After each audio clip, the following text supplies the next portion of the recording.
Hey there, welcome to the Millennial Book Junkie. My name is Monique, and today we're going to be talking about the books that I'm going to read in March of 2025, but I'm also going to be sharing with you why I've decided to read a little bit less until August of 2025. So before I dive into all the books that I'm going to be reading in March, I do want to preface with why I'm going to be reading a little bit less. And it's for a really good reason, I will assure you, because literally there's not a lot of reasons that could keep me from reading, and this one is definitely one of them. So the reason why I'm going to be reading a little bit less from now until August is because I'm writing a book. I've always wanted to write a book ever since I was probably 7 years old when I first started reading Goosebumps, and I have been writing little stories for a really long time, like, when I was younger. And when I got older, I had found out that writing was really hard. And I always thought that you had to be really smart to write a book, because all the books that I read were so well researched and I'm sure had a lot of input from editors to help refine it. And I always thought that the author did everything. When I was really young, when I was reading Goosebumps and Dean Koontz and V.C. Andrews, I always thought that you had to just be extra smart to write a book. I had no idea about the process. And then when I got to college, I majored in psychology because I was like, I am never going to be able to write a book. I'm not smart enough. And I basically quit all of my writing aspirations when I was in college. Eventually, psychology got really boring, and I changed my major to creative writing when I was in the last 2 years of college. And thank God that I did, because that was way more interesting. I got to write poetry, I got to start writing on my novel, and I got some great feedback. It was a lot of fun. And then, of course, after I got out of college, I was like, I need to make money. I can't be dealing with all this writing business. After college, I basically went on a very, very long journey to figure out what I wanted to do with my life. Ended up being a proofreader, so ended up including reading into my life. And that's what I do today. I really enjoy being a proofreader, and but I still recently, up to about 2 years ago, I decided, I really need to get back into the writing thing. So about 2 years ago, I finally started to get back into what I love doing, writing and reading. And it's not until probably this past September of 2024 that I finally was like, I need to write my book. Like, this is ridiculous. And I've got so many ideas. Oh my God, I've got probably enough ideas to fill a whole book. And I just never can get past that first few pages, because I always feel like the writing sucks. I always feel like maybe the story isn't strong enough. I always just feel like, well, I don't have everything figured out, and then I put it away. But I'm finally making progress on my book. I started last September and I'm about 10,000 words in. So I've been going really slowly, but I made a goal for myself. When I turned 39 last August, I decided that I wanted to have my first draft done by my 40th birthday. So I wanted to have that shitty first draft done by August 26th, which is the day that I turned 40 this year.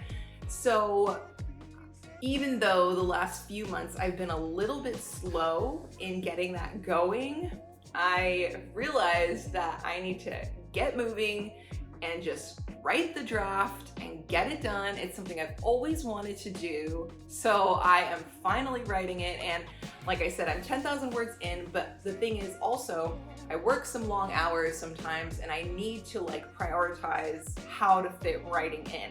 I'm aiming to write just a measly 3,000 words per week, which isn't too hard, but that means I'm gonna have to cut down a little bit on my reading, on my booktubing, also a little bit on my running maybe. I've been training a lot for half marathons. I actually just ran a half marathon a couple months ago, and so I want to run another one. So I'm always doing a million things, and so I'm like, if I want to get this book done, I really need to just sit down and focus.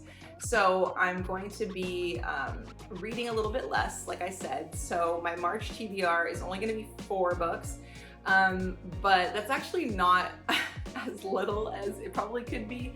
I feel like I've been trying to read like 5 books a month for the last few months. So I told myself maybe I'll just read 3 books a month. But this month I feel like I can still get 4 in. So I will call these books that I'm gonna read in March my hopefuls, my March TBR hopefuls. I hope to get 4 done. But it's possible that I only get 3 books read, given that I am making time for writing. So I'm really excited to share that with you. I will give you updates on the book as I go, but I'm really excited. Of course, it's gonna be either horror or thriller. Of course, it's gonna be something spooky. And I can't wait to share with you some updates. And I'm hoping that sharing some updates with you all will give me a little bit of accountability as well, because I could always use a little bit of accountability when it comes to this, because I just drop off sometimes. But 10,000 words is the farthest I've got, so I'm sticking with it and we'll see how it goes. With that, let's talk about the books that I plan to read in March. The first book that I'm gonna read is actually a memoir, and it's called Let's Pretend This Never Happened by Jenny Lawson. I don't usually read memoirs, but I'm reading this book because at work they're doing a book club, and of course I wanted to join. So this is the book that they chose for the book club. It's about a woman named Jenny Lawson, and her whole life all she wanted to do was fit in. Like, that's so relatable, right? But her childhood was a little crazy. She calls it an eccentric childhood that she had with a fantastically unbalanced father. So of course, trying to fit in was a little bit difficult. In this memoir, Jenny Lawson's husband and daughter help her realize that the weird, terrible stuff that happens to us in our lives shape who we are today. This memoir is about the dark and disturbing yet wonderful moments of our lives, and I'm all about moments that break us but also shape us. So I'm really excited to read this memoir, and apparently it's kind of funny as well. So I'm looking forward to it. I also really like the cover. I mean, there's like a mouse. I just feel like it's gonna be really funny and interesting. And I'm curious to learn a lot about Jenny Lawson's childhood and upbringing and how it shaped her into who she is today. So I'm looking forward to reading this one. I'm gonna be reading it probably the first week of March. The next book I'm gonna be reading in March, I'm gonna give myself a week and a half to read this one, maybe 2 weeks, is Long Bright River by Liz Moore. And the reason why I'm reading this one in March is because the series for Long Bright River is coming out on Peacock on March 13th. I think it's March 13th or March 14th. But I really wanted to read this one before the series came out, because I really love comparing books to their movies and their series. So I did an It Ends With Us video like right when it came out, because I had just read the book and then I watched the movie.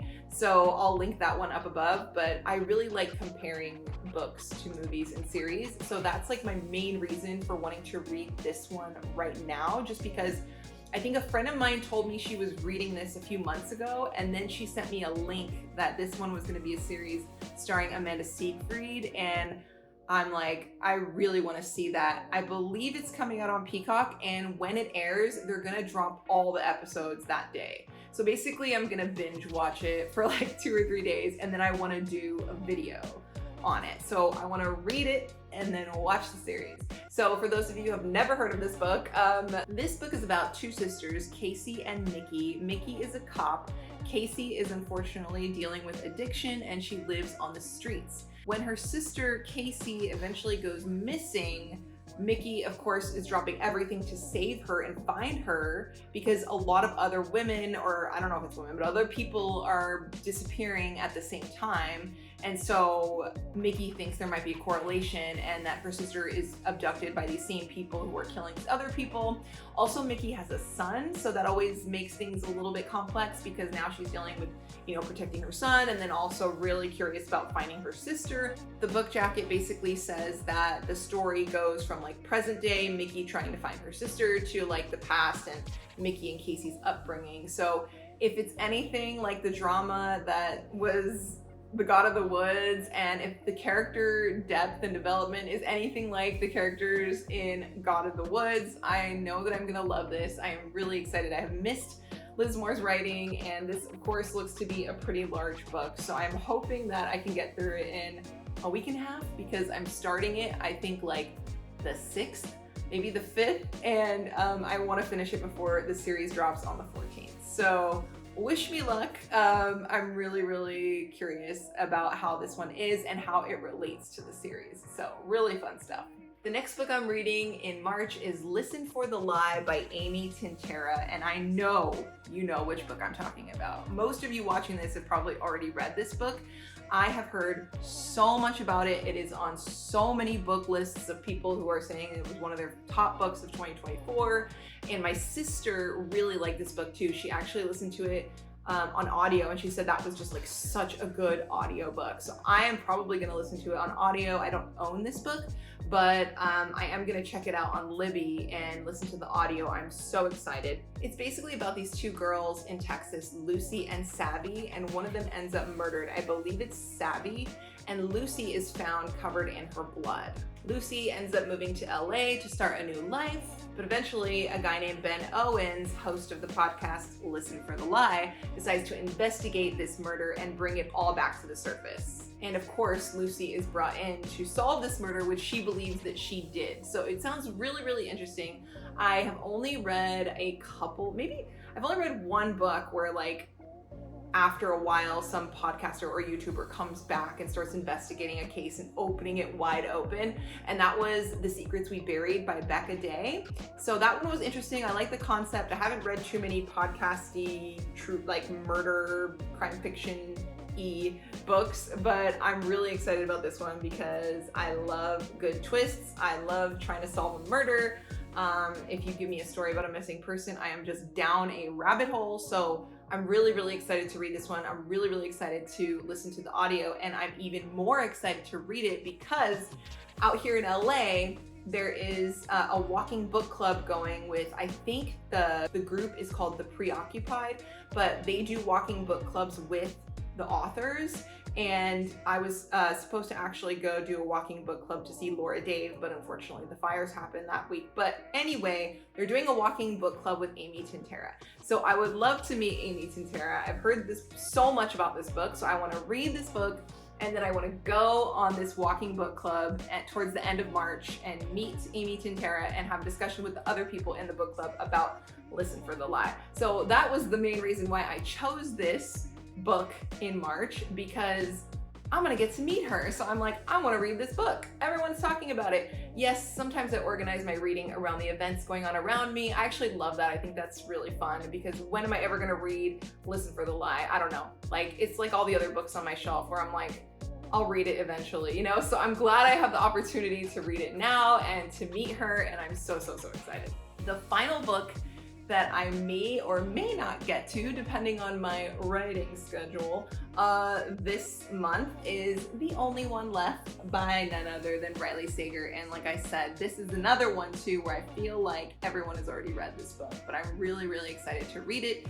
It is about a young woman named Lenora who apparently kills her whole family one bloody night in 1929, and everyone thinks she did it because she was the only one left. And later, a caretaker comes to take care of her when she's older. I think she's in her 70s, 80s, I don't know. Later in the 80s, in the 1980s, she gets someone to take care of her, and apparently she tells this caretaker like, hey, I want to tell you everything that happened, because, you know, she's famous because her whole family died except for her. So she is trying to tell this caretaker, like, I want to tell you everything. But then the caretaker is like, wait, what happened to the prior caretaker? You know, like, what happened to the prior woman who was helping you, or man?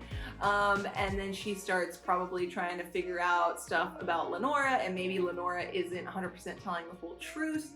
So I don't know. All I know is I love stories where it's like, everyone dies and we're trying to figure out what happened. So I'm really excited to read this one. I have heard a lot of good stuff about this book, and I've never actually read any Riley Sager, and I hear about him all the time, and I really just want to read some Riley Sager. So this is going to be my first book by him, and I am so excited.